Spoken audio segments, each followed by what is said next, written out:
खुलुमबाय, आं जनालि बर'। गोजोन फुंबिलिनि बयनिसिमबो गाहाम हामलायनायखौ जासिहरनाय थाबाय। आसा खालामो नोंथांमोनाबो मोजाङैनो दङ। दिनै 2023 मायथाइनि 6 अक्ट'बर। नोंथांमोननि थाखाय आं गोदान खौरां लानानै फैदों। अन्नानै नोंथांमोना खौरांखौ जोबजासे नायलांगोन होनना मिजिंथिबाय। रायजो नाङैनो सोमावग्लुंनाय SI junmoni राभानि जिउ गोमानाय जाथायनि सायाव CBIनि नायबिजिरनाया सोलिगासिनो। मिथिनो हानाय बादिब्ला junmoni राभानि जिउ गोमानायनि सायाव CBIनि नायबिजिरनाया जोबथा खोलोबाव सफैबाय। बिनि गेजेरावनो CBIआ मैया लखिमपुरनि आगुनि SB Bodo माधव राजखुवाखौ जेरा खालामदों। मख'नो गोनांदि बुधबारखालि CBIआ junmoni राभाया जाब्रबथाय जानाय जायगायाव फिन नायबिजिरहैदोंमोन, जेराव जाथायनि 5 दान उनाव CBIआ junmoni राभानि जाब्रबथाय जानाय गारिनिफ्राय गंनै मबाइल फन मोननो हादों। नाथाय जाब्रबथायनि 5 दान उनावसो जाब्रबथायाव थेर-बेथेर जानाय गारिनिफ्राय junmoni राभानि मबाइल बोखांनो हानायाव बुथारनाय जाथायसो होनना बांसिन सन्देह खालामदों। मख'नो गोनांदि थांनाय 15 मे खालि नगाव मरिकलं पुलिस थानानि SI junmoni राभाया मोनसे सोमोनांथाव लामानि जाब्रबथायाव जिउ गोमादोंमोन। बे जाथायखौ नायबिजिरनो थाखाय गिबियाव CIDनो होदोंमोन, नाथाय नखरनि सोद्रोमाफोर आरो गुबुन गुबुन आफादफोरनि दाबि खालामनाय बादियै गिबि मन्थ्रि डक्टर हिमन्त बिश्व शर्माया बे केसखौ CBIनो होगोन होनना फोसावदोंमोन। बेबादिनो junmoni राभानि केसखौ DGP GP सिंहआ CBIनो होयो। लखिमपुराव सासे लाइमोननि गोथै सह बोखांदों। मिथिनो हानाय बादिब्ला लखिमपुरनि करियाजानाव दैयाव गोजावनानै थानाय थासारियाव सासे लाइमोननि गोथै सह बोखांनो हादों। जिउ गोमानाय लाइमोनखौ तौबीर हुसेन होननानै सिनायथिनो हादों। तौबीर हुसेना थांनाय बुधबारखालिनिफ्रायनो गोमानानै दङमोन होनना मिथिनो हादों। खौराङाव फोरमायनाय बादिब्ला तौबीर हुसेना गावनि लोगोफोरजों नांज्लायनाय जादोंमोन आरो बै समनिफ्रायनो तौबीर हुसेना गोमानानै दङमोन। नाथाय मैया दैयाव गोजावना थानाय थासारियावसो तौबीर हुसेननि गोथै सहखौ SDRF बिफाननि टीमआ बोखांनो हायो। 6 बोसोर बैसोनि सासे उन्दै हिनजावसा गथ'खौ जिनाहारि खालामनानै बुथारनायनि दायाव सानै दुथांफोरखौ थैनायनि साजा फोसावबाय त्रिपुरानि कर्टआ। त्रिपुरानि धर्मनगराव सानै दुथांफोरा सासे 6 बोसोर बैसोनि उन्दै हिनजावसा गथ'खौ जिनाहारि खालामदोंमोन। बे जाथायनि 4 बोसोरनि उनाव त्रिपुरानि स्पेसियेल जाज सुमन देब बर्मन बिथाङा सानै दुथांफोरखौ फासिनि साजा फोसावबाय। सानै दुथांनि मुङा जाबाय दिबाकर दास आरो सौरभ चन्द्रनाथ।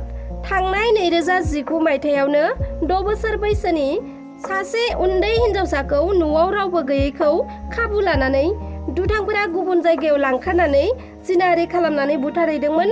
फोरमायथिनाय बादिब्ला गथ'सानि बिमाया दायनिगिरि सौरभ चन्द्रनाथनि न'आवनो भारा थायोमोन आरो खाथिनि न'आव खामानि मावोमोन। बिमाया न'आव फिसाजोखौ नुयैलाय जायगानि सुबुंफोरनो मिथिहोनानै नागिरबायदोंमोनब्लाबो मोननो हायाखैमोन। अखानायैसो उन्दै गथ'साखौ गुबुन जायगायाव थैनाय हालोदावसो बोखांनो हादोंमोन। बिनि उनावनो बे जाथायनि सायाव थानायाव FIR होदोंमोन आरो 4 बोसोर बिजिरनायनि उनाव दा दायनिगिरि दुथां सानैखौ फासिनि साजा फोसावबाय बिजिरसालिया। सासे आसाम पुलिस CID बिभागाव मावनाय आइजोआ साकरि मोनखांनायनि उनाव गावनि फिसायखौ गारदों। बे जाथाया टिंखां हालमारि कदमनि गामियाव जादों। टिंकु गगৈ मुंनि सासे सुबुंजों कुसुम बरा मुंनि सासे CIDआव मावनाय आइजोआ थांनाय 2015 मायथाइनि 26 जानुवारि खालि गोजौ फरायसालिनि सोलोंथाइखौ लाखांनायनि उनाव सानैबो हाबा जादोंमोन। हाबा जाखांनानै फिसाय टिंकु गगैआ गावनि बिसि कुसुम बराखौ दिन हाजिरा खामानि मावना रिक्सा सालायना गोबां खस्थ'नि गेजेरजों गावनि बिसिखौ BA MA पास जाजासिम फोरोंदोंमोन आरो रोंगौथि लाखांनायनि उनाव बिसिया आसाम पुलिस CIDआव साकरि मोनखांनानै गावनि फिसायखौ गारदों आरो गुबुन हिनजाव लानोबो फिसायखौ थिनबाय थायो। जेसेबां फैसा नांगौ एसेबांनो हरगोन होनना बुंदों होनना बुंथियो टिंकु गगैआ। फिसाया खस्थ' खालामना फोरोंनायखौनो बुजिनो रोङाखिसै कुसुम बराया।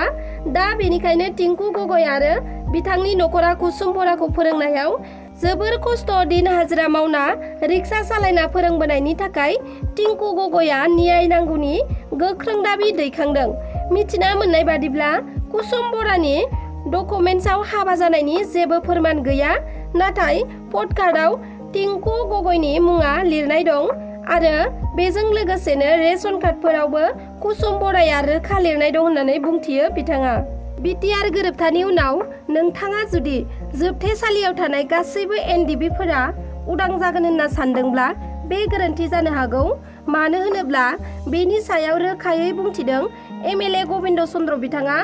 गोरोबथा खालामदोंब्लाबो गासैबो जोबथेसालियाव थानाय एनडिबिफोरा उदां जानाया जाथावना नङा।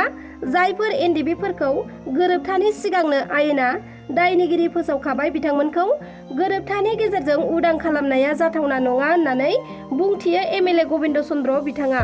लोगोसे फोरमायथिबावदों दि गोरोबथानि सिगांनो सानैखौ फासिनि साजा फोसावदों, खायसेखौ जिउ जोबजासे जोबथेसालियाव थानायनि साजा फोसावदों आरो खायसेखौ 12-13 बोसोर जेल जानायनि साजा फोसावखादों। बिथांमोना उदां जायोब्लाबो आयेननि गेजेरजोंसो उदां जागोन, नाथाय सम नांगोन होननानै बुंथियो बिथाङा। बेनि अनगायैबो एनडिबिफोरखौ साख्रियाव थिसननायनि बेलायावबो बिथाङा बुंथिबावोदि बे साख्रिया एनडिबिफोरनि थाखायल' जानाय नङा, गासै सरासनस्रा लाइमोनफोरनि थाखायनो जागोन आरो बिथांमोनाबो इन्टारभिउआव जिरायनो नांगोन। नाथाय बिथांमोना बैसोनि बेलायाव आरो सोलोंथाइनि बेलायाव रेहाय मोननो हागौ होनना बुंथियो। आरो बेनि थिसनथाया माब्ला जागोन आरो बेसेबां लाइमोनफोरखौ लागोन बिनि दासिमबो रोखा जायाखै होनना बुंथियो गबिन्द चन्द्र बसुमतारी बिथाङा। माइक्र' फाइनेन्सआव लन लानाय लाख लाख आइजोफोरनि थाखाय गोजोनथाव खौरां। आसामनि गिबि मन्त्रि डक्टर हिमन्त बिश्व शर्मा बिथाङा फोसावदों दि जाय आइजोफ्रा 25,000 रांनि माइक्र' फाइनेन्स लन लादोंमोन बे रांखौ सुख'ना होनायनि थांखि लादों आरो आसामनि लाख लाख आइजोफ्रा लनखौ सुख'नांगौनि गोनांथि गैलिया।